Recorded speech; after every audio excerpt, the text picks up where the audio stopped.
Hi, so in this video I'm going to show you how to change the parts of your AK3, and we're going to start with the feeding wheel that goes with the specific tip that you're using on your tufting gun.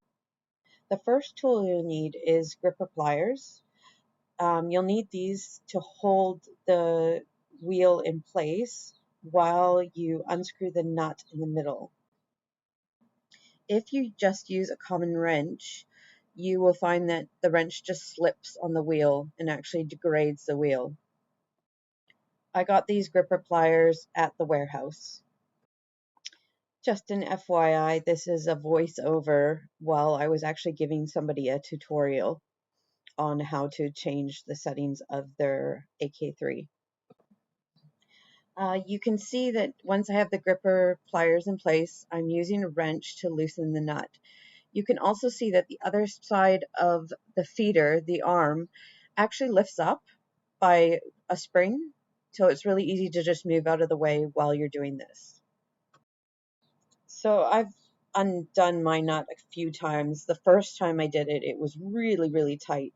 And of course you want it to be tight when you're using the machine. However, as you do it a few times, you'll get used to it and it'll come off a lot easier.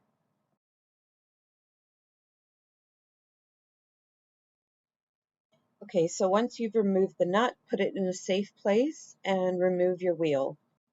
Your AK3 comes with a whole bunch of wheel sizes and tip sizes. We had about the third length on this tufting gun, and now we're putting the shortest length on. We were really keen to try the loop pile with the shortest tip length. Cool, so now you can see that I put the smallest wheel in place and I've tightened the nut. I'm lifting the spring arm up so that I can tighten it properly.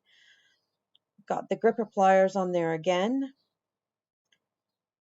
And now I'm just tightening the nut with the wrench. And again, you want to get this as tight as possible because you do not want pieces flying off while you're tufting. Okay, so that's it for this video. I'm going to show you how to change the actual pile height. In the next video, we'll also look at changing from loop to cut and back to cut pile.